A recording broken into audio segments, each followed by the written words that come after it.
This Jason Voorhees Funko is a glow in the dark. So that one's, that's a collector's item. There we go. Holy shit. There's the flavor. I see some even like Italian horror aspects to this movie. Shit. How did they get his body back? I'll have to go back and look. I can't remember. Woo! What's up, guys? Just finished my morning run, post-sick run. Running after you're sick, different than running when you're healthy. But we made it through. Actually felt really great. It's beautiful outside. Feels like 70 degrees here in sunny Florida. And, you know, just spur of the moment, I was thinking, you know what? My good friend, Adam Marcus, is actually putting out Hearts of Darkness, a documentary about Jason Goes to Hell. Also, Arrow Video just announced that they're doing Jason Goes to Hell and Jason X coming to 4K. And we'll get more into that, but I figured, you know what? Why not go ahead and do a Jason Goes to Hell DWatch? And I haven't done a DWatch in God knows how long. Let's go for it. Let's do this.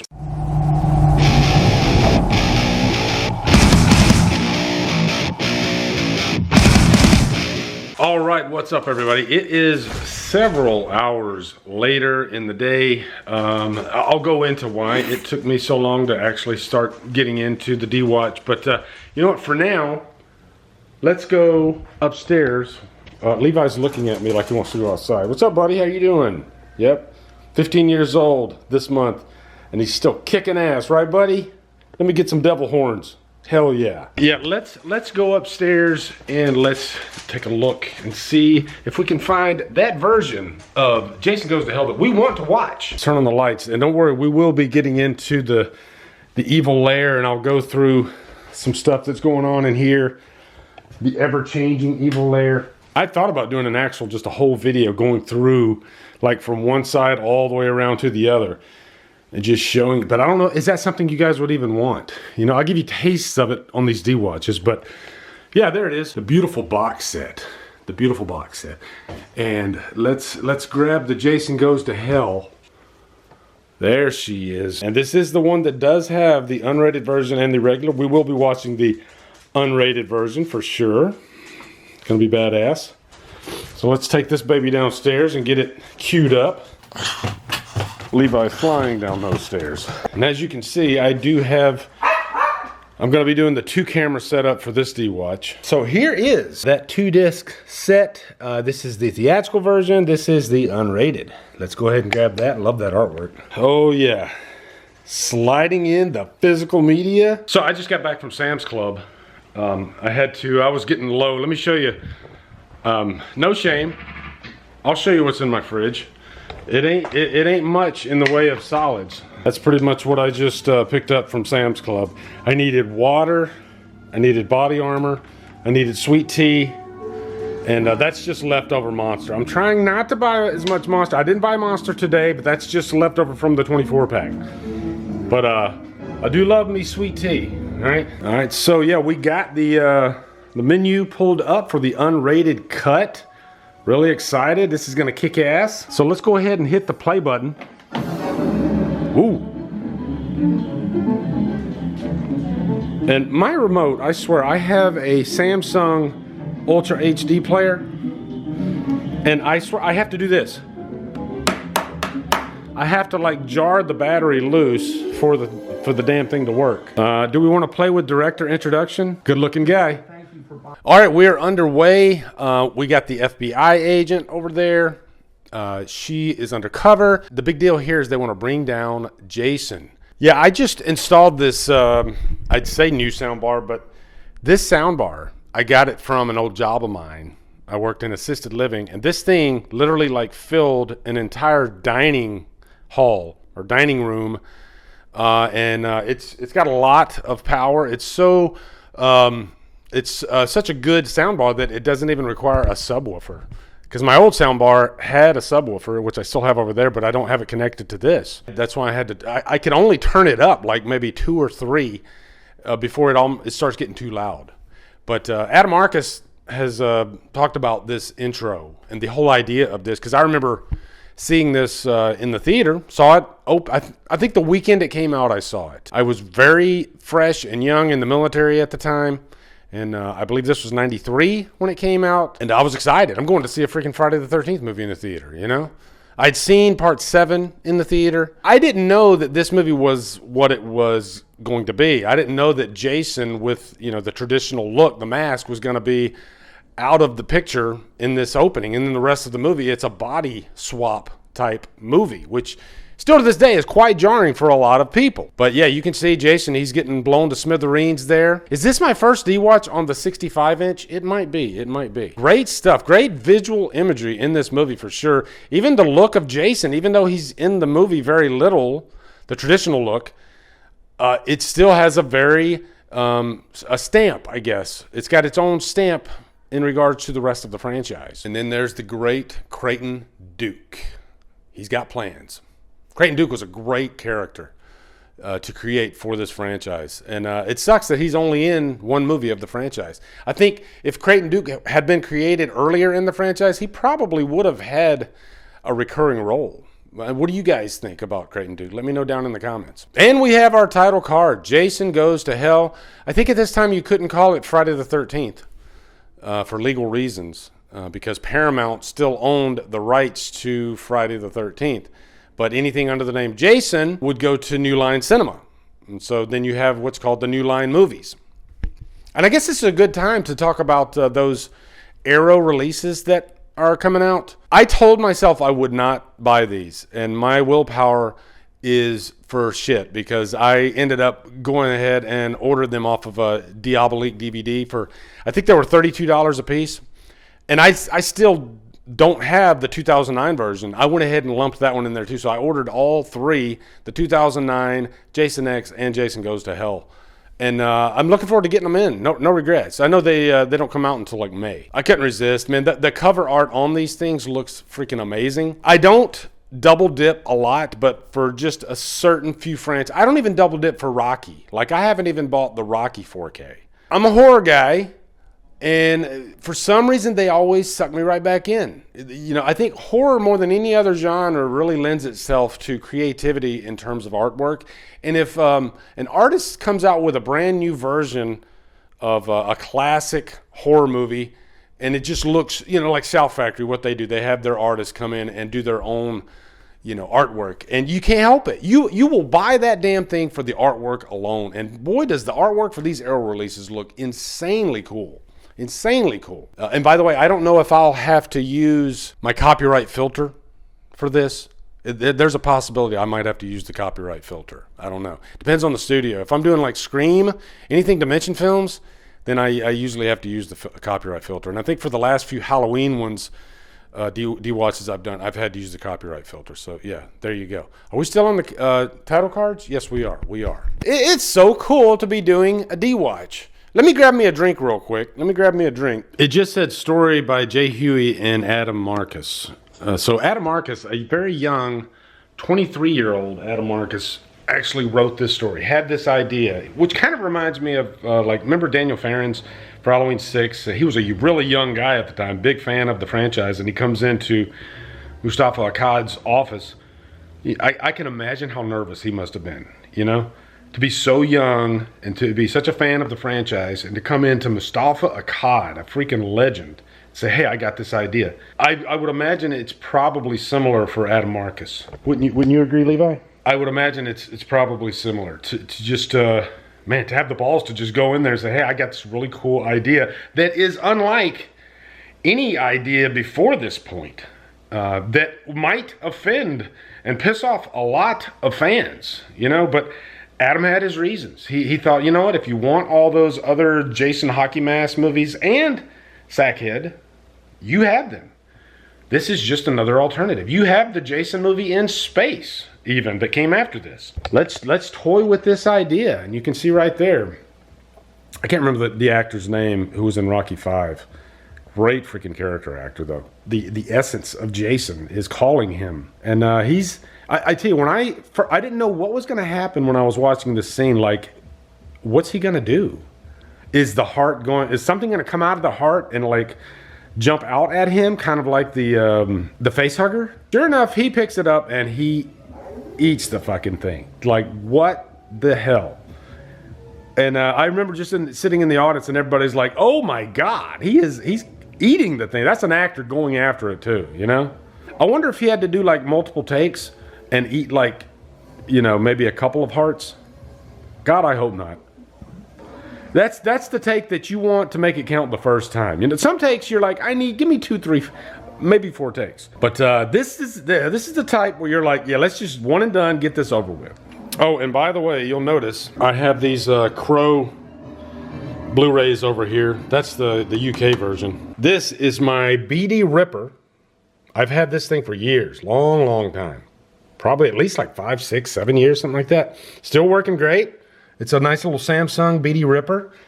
I don't even know if they make these anymore. But I use this to rip, you know, like the Blu-rays. Because I'm working on the Crow documentary, you know, taking my time, but it covers all 5 movies, and that's going to be coming out, I'm guessing maybe like late April, and I'm timing it with something which I'm not going to tell at this point. A little girl in a pink dress sticking a hot dog through a donut. How? That's just, oh my God, that's just great dialogue, especially for a Friday the 13th movie. And I really mean that. It catches you off guard. Is that the equivalent of the Paul saying we're going to take Lindsay's clothes off in the original Halloween? It could be. It could be. Probably one of the most famous scenes right here in this movie. And it's a scene that I believe Adam Marcus didn't even want to put in here. Just because he wanted to separate it from what we've come to know and love mostly about Friday the 13th.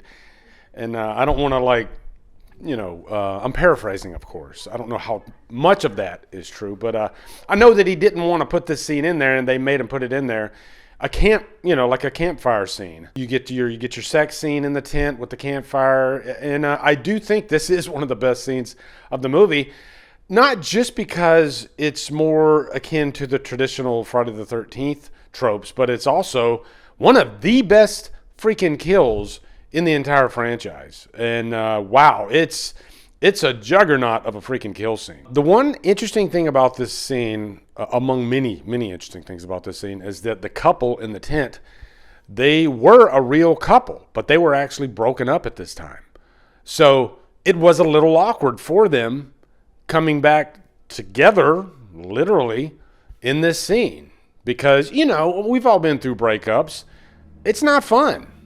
You know, and to have to be forced to be intimate with each other again, for one party it might be okay, but I think if it's not a split up that both parties wanted, that can make it even, you know, more awkward. Pretty interesting story, actually, but it seems like looking back, the couple, they, you know, I don't think I don't think there's any like bad blood between the two, you know, because they've been on like the Crystal Lake Memories documentary talking about it, you know, fondly remembering it. And yeah, we got a kill scene right here. But yeah, we're underway. There we go. And I'm trying to think, is this the only nudity scene in the movie? But boy, if you want nudity, this scene definitely packs a punch. It gives you everything. Beautifully lit scene too, by the way. Really. I mean, Adam Marcus is 23 years old. 23 years old. And if you didn't know it, looking at this movie, you would think that it was you know, a veteran type director, right? Maybe even like a TV type director. You know how some TV director, like Rick Rosenthal, did a lot of TV. A lot of directors that aren't like freaking Spielberg and Brian De Palma and, you know, even George Lucas. Oh, nice little after kill scene there. But I was actually looking at my DWatch playlist. The last one I did was Halloween Ends. I think that was over a year ago. But man, I've done so many of these over the years, and I was just curious to see how many of the Fridays, because I wanted to make sure I didn't actually already do this one, which I didn't think I did, and I haven't. But I've done Friday part 1, 2, 3. I had like a whole marathon here. Definitely 5, and I'm pretty sure I did 4 too, because there's a couple of DWatches where I did like 3 of the movies in one shot. One of the reasons why I wanted to do this, yeah, I'll be putting little sensors over that, of course. Can I actually talk while this scene's going on? I'm gonna test myself. I don't think I can. It's not that easy. It's not that easy. But we got a kill scene coming up here too that's going to be quite a doozy. There we go. Holy shit. There's the flavor. This is the unrated version, by the way, guys. Don't forget to tip your waiters, okay? But to, I guess, explain myself, this morning when I got up, in that little intro video I did, right after I did my morning run, because I always do a long run on Sundays, I said, let's jump right into it. Let me get in the shower, get my lunch, and then maybe while I'm eating my lunch, I'll have Jason Goes to Hell on, and we'll, get knee-deep in the DWatch. Then I went into a coma nap, and I was just freaking out of it. And I think my recent being sick, having the flu, I think kind of maybe attributed to that a little bit. It's my energy levels have been pretty low over this last week, and I just kind of forced, because I was like, man, am I going to be able to even do this DWatch today? Because my energy, I just have no energy whatsoever. So I ended up getting up, forcing myself to get out, went to Sam's Club, picked up some stuff. And sometimes I think I work better in the late afternoon up until even like late at night. That's when I have my biggest creative juices going. What about you guys? Are you more of a morning type person in terms of being creative? Not working, because on my day job, yeah, I want to get there as early as possible and knock out as much as I can. But when it comes to being creative, I'm more of a night owl. That's when I really like to start, making YouTube videos and whatnot. This is Diane. That is, I think she's Jason's sister in this. I think she's Jason's sister. And then there's a child. This is another comparison to Halloween 6. You got a baby in the movie that Jason's coming after. Which is cool. On the Camp Crystal Lake documentary, they had like an interview with that baby growing up. Obviously, she doesn't remember.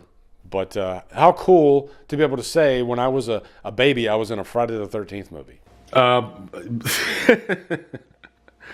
No words. Okay? No words. Homoerotic shaving.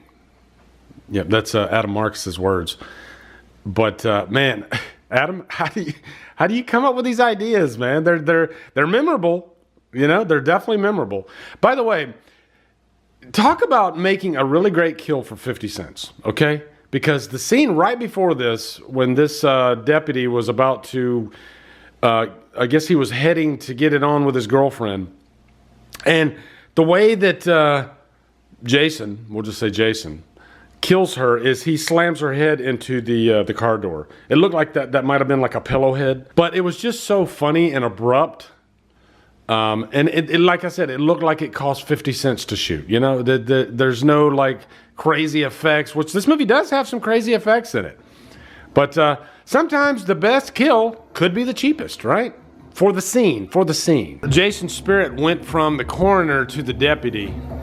And I tell you, this is like a buffet of different horror attributes, this movie. It's a slasher, but it's got other things too, like body horror. It's just really surprising how many risks this movie takes, and I really appreciate that about it. I think Adam Marcus probably went into this movie knowing this isn't going to land for everybody, but this is the movie that I want to make. This is the movie he wants to make, and sometimes I think I really appreciate directors that do that. Sure, they want an audience to watch the movie and enjoy it, but at the end of the day, they got to live with their name on this movie. And do they want it to be a watered-down, sanitized movie, or do they want it to be something that really packs a punch and might ruffle some feathers? Because Jason Goes to Hell, there are people that flat out hate this movie with a purple passion. I will admit, I wasn't the biggest fan of this movie when it came out, but as time has went on, I appreciate it more and more and more every time I watch it. And it does kind of surprise me. I think this is that horror movie that you don't watch every year. You watch maybe once every like 4 or 5 years, something like that. And it's like every time you watch it, there's like a new surprise there. So, there's something that you don't remember from the last time you watched it, because there's just so much in this movie. It never stops. That's the thing about body horror movies and transferring from one body to the other. most of the time they're not boring because you have to constantly keep moving the entity or the spirit from one person to another, and usually in a violent manner. And that's what this movie does. So this might be one of the fastest paced Friday movies and one of the most surprising in terms of its trajectory and where it's going. Because you never know where this movie's going. You don't know when Jason's gonna enter his own body again. Like, how could that happen even? Because he was blown up at the beginning, right? Oh my God, this scene right. This movie is just full of just really zany, whacked out scenes, you know? Really, like, how could you come up with this stuff? But it's great, it's memorable. And like, here's the thing too. Like, what does Creighton Duke get out of this? You know, that's the price he's gotta pay for Creighton Duke to help him. And I think he's going to be useless to Creighton if he with broken fingers, right? It just it doesn't really make sense. Like, why does Creighton want? Or maybe just Creighton is sadistic and he just enjoys hurting people. Maybe Creighton has a dark side to himself. You know, that's definitely a spin-off movie. There is a Creighton Duke movie in there, and I guarantee you, Adam Marcus probably has that in mind because he's hunted down. He's kind of like Reverend Sayer, right? He's hunted down like 5 or 6 other serial killers. And I love when, you know, franchise IPs, when they insert characters in there that have this backstory, but they only give you like 10% of it because it just needs to serve the current movie. But yeah, poor guy. Let's go upstairs and let's go take a look at the evil lair, okay? Because I got a little surprise up there for you too. I always like going up to the evil lair during these DWatches because you know why? Because the evil lair is always different every time I go up. There's always some sort of change to it, right? We're actually behind by a couple minutes. But yeah, the same exact scene where he's about to break his fingers. You never see this in my videos either, this TV. I actually bought this TV for $40 off of Facebook Marketplace a few years ago because I wanted to have a TV in my studio so I could do commentaries and not have to lug a big TV in here every time, because I used to do that. And I remember it was such a pain in the ass to lug a big ass TV in here every single time. It was a pain. So now I don't have to do it. But I got the VHS pulled up here. And then shout out to Some Neat. I think Some Neat sent me all these Friday VHSs. And there's the Jason Goes to Hell. Yesterday, I just picked this up. I was at Disney Springs. I went down there. And I went into the Marvel store. There were 3 shelves. And on the bottom shelf was all these Red Hulks. And then the top 2 shelves you had Sam, Captain America, and then the new Falcon. So I was like, I don't think I want to buy it right now. So then I came back about 2 hours later, because we were at Disney Springs, you know, having fun. And I came back about 2 hours later. The top 2 shelves, not a single figure had been sold. There was 1 Red Hulk left in 2 hours. So I was like, shit, I guess I better buy this. I'm not going to tell you what I paid for it. But I'll tell you, I paid like $50 for it. Yeah, I'm glad I grabbed it. I'm glad I grabbed it because I loved Red Hulk in the movie. I did want more of Red Hulk. I'm not gonna lie. Of course I wanted more Red Hulk. But yeah, that scene was freaking awesome. The fight at the end, you know. But I'm glad to have that in my collection. That sucker is badass. Red Hulk, baby. But yeah, this is some stuff that you might not see in the videos. You know, just some of the VHS. I'm not gonna like name them off or anything, but you know, just maybe go up and just kind of show you guys what's back there. Maybe you catch a glimpse of a few. There's original Star Wars trilogy. There's signed by Elvira there. This Jason Voorhees Funko is a glow in the dark. So that one's that's a collector's item. That one's probably worth a good penny. A lot of you guys that are into Shotgun Messiah, I see this in my comments sometimes. They're like, oh man, is that a Shotgun Messiah CD? Yes, it is. And that CD right there is over 30 years old. And it's literally signed by all 4 members that are on the cover there. Because I saw them at a record store. Virgin Records in Denver, Colorado. And they didn't charge me a dime. You know, I bought the CD and they signed it. There's the Gladiator helmet, right? We got Trick or Treat here. Is that the 4K? Yeah, 4K. I like to change up my records, you know, and I've had Rocky IV up there for a while. I would imagine eventually I'll change that one. Now, just something here about my setup. I guess just to quickly show you, like, why do I have two mics now? I got two mics now. Okay, so let me show you. Let me show you why. Hold on. I wanted this Shure mic really bad, and so I got that for Christmas. And I was going to use that as the streaming and the regular review videos and whatnot. And this is my Audio Technica. And then I found that transferring this, because you also have to use this interface, and so transferring this to this was a major pain in the ass. So I finally said, you know what? I'll just have a dedicated mic for the reviews, you know, the videos, and then the streams, I'll have a dedicated mic for that. And this thing works still, it still works great, so why waste it? You know, I got the little pop filter here, but yeah, so that's my stream. That's what you don't see when I'm streaming. This is where the computer sits. This is a dedicated laptop for up here.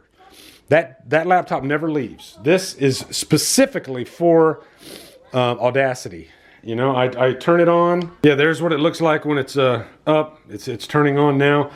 And my interface, I have that hooked in, and I turn that on. Yeah, there's the interface turning on, but you get the idea.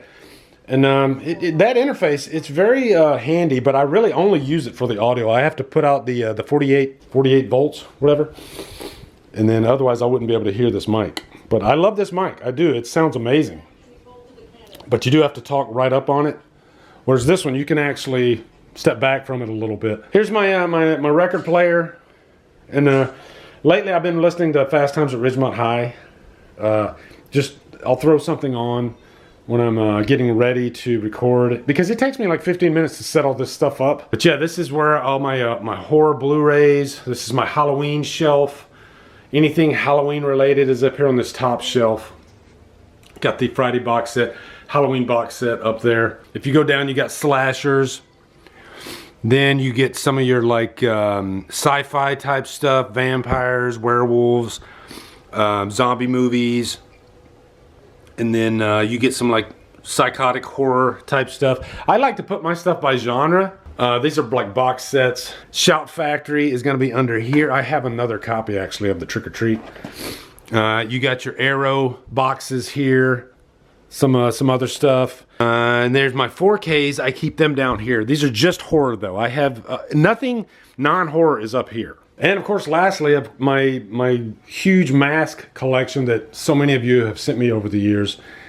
A lot of great stuff in here that I did not buy. I did not make. You guys made this stuff, and it's really, really cool, you know? And then I have a section up here for more Arrow Blu-rays and some Halloween VHS goodness there. I think Barry from Wolfman's Got Nards sent me those Halloween 4 and 5s. And the 1 and 2. And this is some stuff you don't see in the videos. This is what's behind my tombstone, my Drumdums tombstone. By Dave Vanderhoff sent me that. But yeah, that's something from 2016, a year after I started my channel. Emilio Gasca, he drew that crow and he drew that Halloween, and that's actually me holding the Myers mask. So Amelia, I hope you are doing well, my friend. I don't really see him on Instagram that much anymore, but I hope he's doing well. And lastly, before we head back down, let's show what kind of Jason stuff I have. There's a mask signed by Kane Hodder. My wife actually bought that for me quite a few years ago. Carrie's Horror Corner, she made this mask, sent it to me a couple years ago. I mean, the quality of this is just insane too. But yeah, really, really great stuff. Amongst Dead Things made this Halloween 2018 mask, sent that to me. I think he sent it to me before the movie came out. I can't remember. But that is like my most prized mask possession. That thing looks amazing. It's one of a kind. You won't find that in a store anywhere. But let's go back down. All right, I know I probably spent too much time up here, but you know, I wanted to make it count. Whoa, man, that's some wicked shit right there. That definitely reminds me of Hellraiser. Look at that.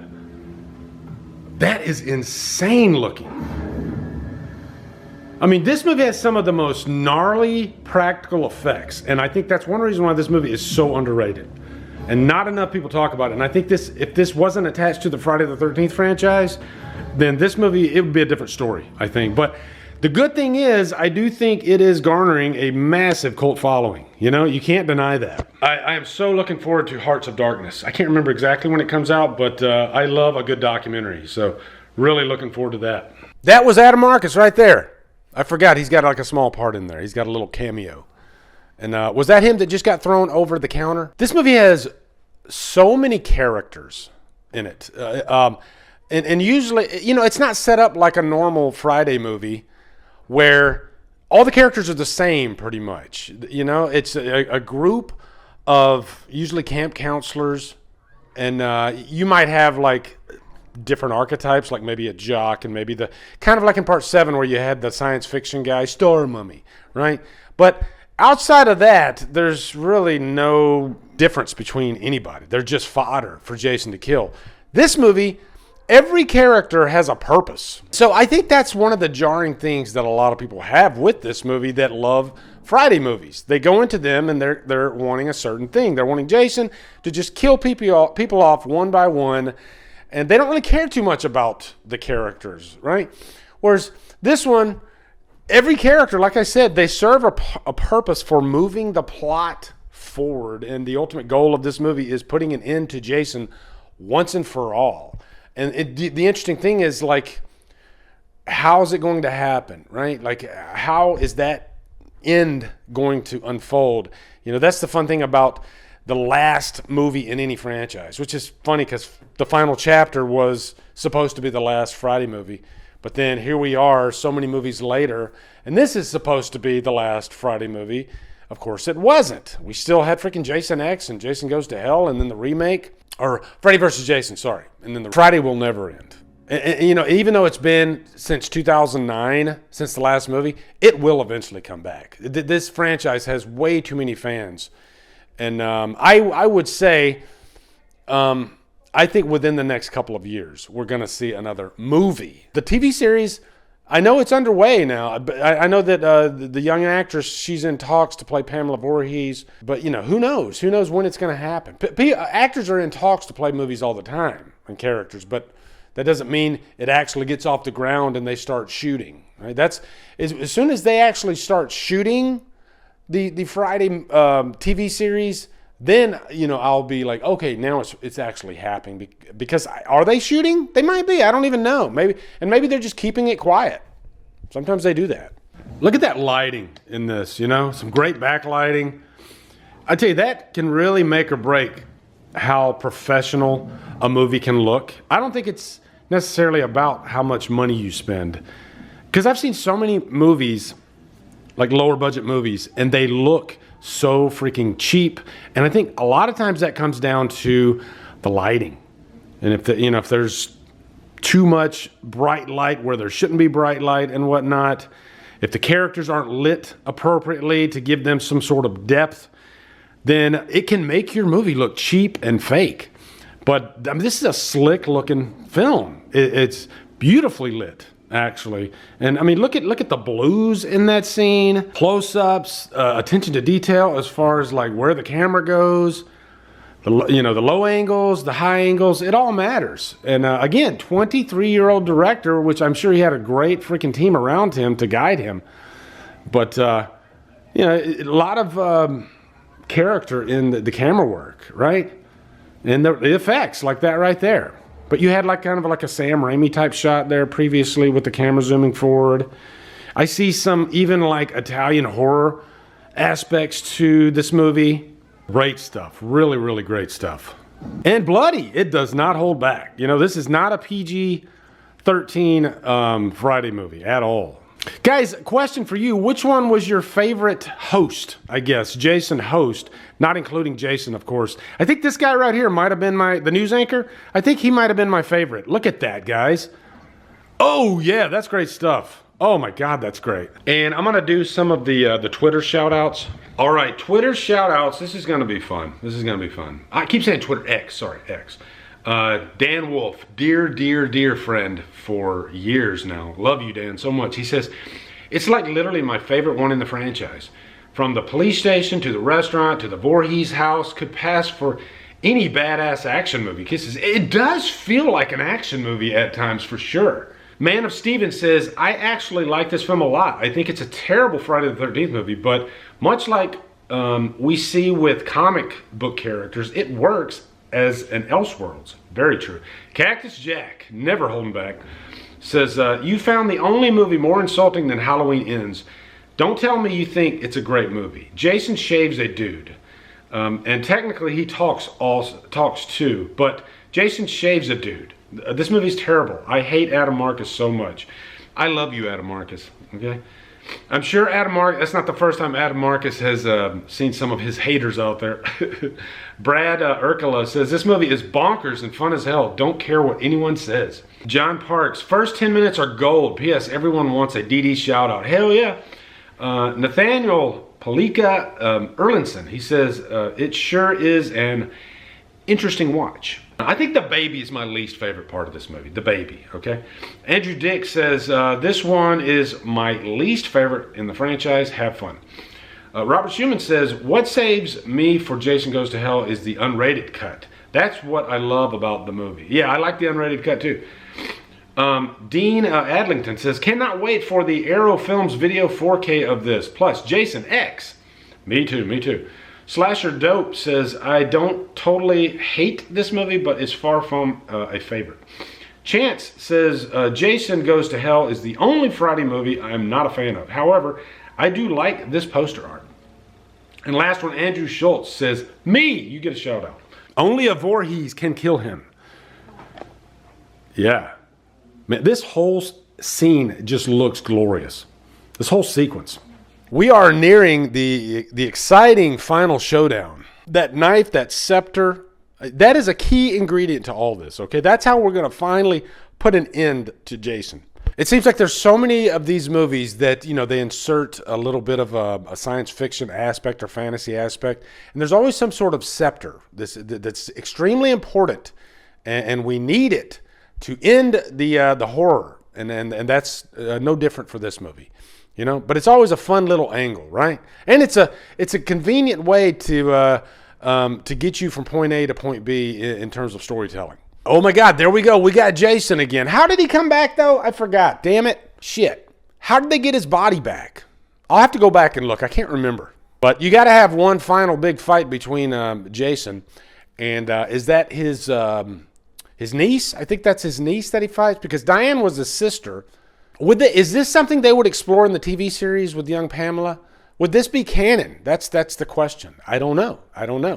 Man, I got to tell you guys, I've had so much fun doing DWatches again and covering this movie. I think a DWatch, you want to do movies that there's a lot to talk about, and this movie definitely lends itself to that, and it really just flies right by. It seems like there's always a window crashing scene in like almost every Friday movie. There's a scene where somebody flies out a window. Probably not, but it seems like it. So you had like the pipe beat down in Halloween 6. I'm sorry I keep comparing this to Halloween 6. It's kind of reverse. You got Jason hitting him with a pipe or a wooden stick or whatever. Kane Hodder, man, you got to give the guy credit. I mean, doing 4 Jason movies, loving the character so much, giving the character some personality. And if anybody tells me that Kane's their favorite Jason, I'm definitely not going to like argue with them or look down upon them for thinking that, because he definitely has his own stamp. And I think that's what you want when you are playing a horror villain. Guys, let me know what movies you would like me to cover. I want to start doing more DWatches again. If I could do like one a month, wouldn't that be cool? And I'm definitely going to be doing Terrifier movies. Because it's fun to cover movies that tend to get constant exposure, right? I think that's when it's always safe to do Halloween and Friday. But Terrifier is probably the most current right now, and I think people love Terrifier content. So is that something you guys would like? Maybe a Terrifier DWatch? Now, back to this movie. Oh, big scene right here. The scepter has been inserted into Jason, and now crazy shit is happening. And this is it. This is going to be the end of Jason forever. Now, chronologically, the only movie did Freddy versus Jason chronologically come after this? Well, I mean, yes, it did. But what I'm saying is, like, does this movie exist in that world, even though that movie came after this? I think it does. I think it actually does. So, proving the point that no matter what you do, you cannot truly end Jason forever. Ooh, look at this shot. Really cool. Yep, and all the demons, because doesn't Evil Dead exist in this world, right? And so they're pulling Jason down. Look at those practical effects. Amazing work. And yeah, it seems like every time you have one of these big climactic endings, they always, when somebody's being pulled down, they always want to pull down the protagonist, right? Just to give you a little bit more drama, I guess, in the scene.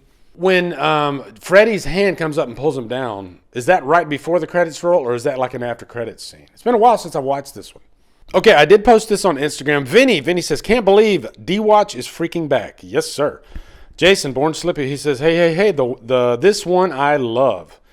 Vinyl and Celluloid says, Jason never went to hell. He's just hanging out with Stu. There you go. Mikey, Mind a Matter Lifestyle. He says, count me in, brother. Creighton Duke is that one guy in every horror movie who somehow knows everything about the villain but refuses to explain in a normal way. Instead, just saying, hey, Jason can only be killed by a Voorhees. He's out here breaking fingers like it's a game show challenge. I was just talking about that earlier. Oh, here we go. Big scene right here. Perfect timing. Yes! Get him! And that sets up Freddy versus Jason. What was I talking about earlier? I swear. Of course, Freddy versus Jason takes place after this. Rob, I think it's Robert Schumann. He says, I do like Jason Goes to Hell a little bit. I just wish that Jason would have been in the movie longer than what he was in the movie. E.V. Smith says, my least favorite of the franchise, but I'm glad that DWatch has returned. Me too. Thank you. And Bert Vetter says, Arrow releasing a 4K soon, and boy, I can't wait to get it. And this has been such a fun freaking DWatch with you guys. Thank you so much. And again, let me know some other movies that you'd like me to do a DWatch for. I can't believe it's been, I think Vinny was telling me, 2 years since I did the last one. And I think it was way overdue, and I'm glad I jumped in and did this. I think, YouTube, sometimes you start getting like stale with it because you're doing the same things over new release reviews, whatnot. And then after a while, you're like, God, where has my creativity gone? And this is the reason I jumped into this in the first place. Levi was crying, so I had to grab him. But yeah, I remember when I first started YouTube, I feel like I was more creative with what I was trying to do. I was constantly thinking outside the box. I was doing freaking Drumdums drives and DWatches and commentaries, and just I feel like I need to start bringing some of that stuff back. And I think DWatch is a good start. So thank you guys so much for constantly keeping the channel going. And it's always a grind, but it's fun. I got to keep it fun, right? So yeah. Anyway, guys, thank you so much for watching. Be sure to come over to Killer Flicks, where we talk horror all day and every day. And on Fridays, we do Free for Fridays. Follow me, Drumdums, on my socials. Support me on Patreon. Become a channel member. Buy me coffee. Anyway, guys, thank you so much for watching. Have a great day. And Drumdum out.